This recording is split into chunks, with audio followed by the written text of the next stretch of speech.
Pada tanggal 25 April 1950, Republik Maluku Selatan diproklamasikan oleh Insinyur Manuhutu. Bersamaan dengan proklamasi tersebut, pemerintah Indonesia mengirim utusan untuk berunding dan mengembalikan wilayah Maluku kembali ke Ibu Pertiwi.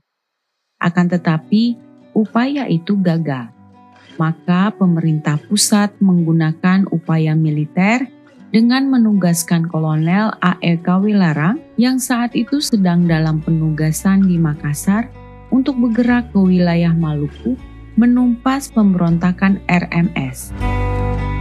Kolonel Kawilarang meminta tambahan pasukan dari Jawa, maka dikirimlah Batalion Mayor Suraji dari Solo dan Batalion Mayor Pelupesi. Dengan tambahan pasukan tersebut, maka dilakukanlah pengepungan Pulau Ambon dengan terlebih dahulu mendaratkan pasukan di Pulau Buru dan Seram Selatan. Pendaratan di Pulau Buru tersebut berlangsung pada tanggal 14 Juli 1950. Pada saat yang hampir bersamaan, Batalion 3 Mei, pimpinan Mayor Mengko juga sampai di Buru dari Manado dan memberi bantuan pasukan dan persenjataan bagi prajurit di Pulau Buru. Keesokan harinya, datang pula kapal korvet yang membawa Letkol Slamet Riyadi. Berikut tambahan pasukan yang dapat digunakan oleh Kawilarang.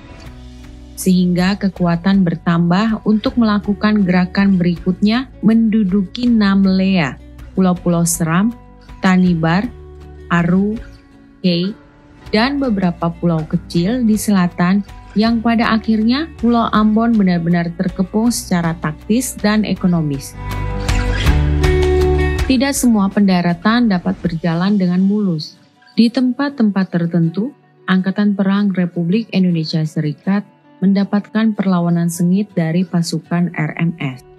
Di Seram Selatan, Komandan Batalion Mayor Abdullah terkena tembakan dan gugur saat memimpin pendaratan di tepi pantai. Setelah pengepungan atas Pulau Ambon sempurna pada tanggal 28 September 1950, dilaksanakan pendaratan yang dipimpin langsung oleh Kolonel A.E. Kawilarang selaku komandan. Maka dimulailah pertempuran sengit antara pasukan Angkatan Perang Republik Indonesia Serikat dengan pasukan Republik Maluku Selatan atau RMS dengan didukung oleh bekas pasukan tentara Belanda atau Kenil. Bahkan pasukan elit Kenil juga bergabung dengan kemampuan tempur di atas rata-rata dan mampu memberi perlawanan yang sengit bagi pasukan Indonesia. Dalam pendaratan di Tulehu, baru 1 kilometer dari Tulehu menuju Ambon, pasukan yang dipimpin Letkol Slamet Riyadi mendapat perlawanan hebat dari pasukan RMS. Beberapa anggota kena tembak dan 3 pasukan gugur.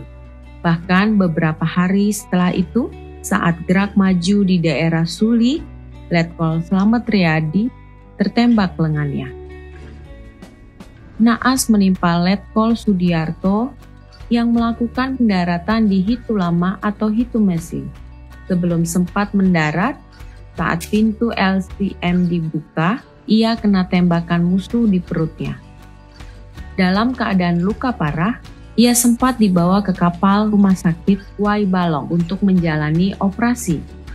Namun nyawanya tak tertolong. Letkol Sudiarto gugur dalam tugas. Selanjutnya, pimpinan pendaratan diambil alih oleh Mayor Yusmin. Gerakan Mayor Yusmin dibantu pasukan Mayor Suryo Subandrio terhenti di Telaga Kodok karena ada perlawanan hebat dari RMS. Pada permulaan Oktober 1950, hampir seluruh Ambon telah dikuasai.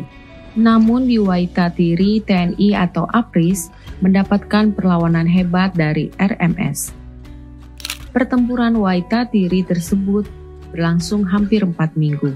Beberapa pasukan Angkatan Perang Republik Indonesia Serikat gugur dalam pertempuran itu.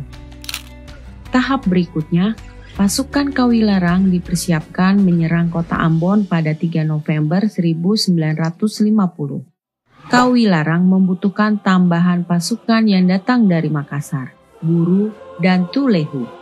Sambil menunggu kedatangan pasukan tambahan itu, Kawilarang tetap berada di Waitatiri memimpin pertempuran yang belum padam, dan masih terjadi kontak senjata sengit di daerah itu.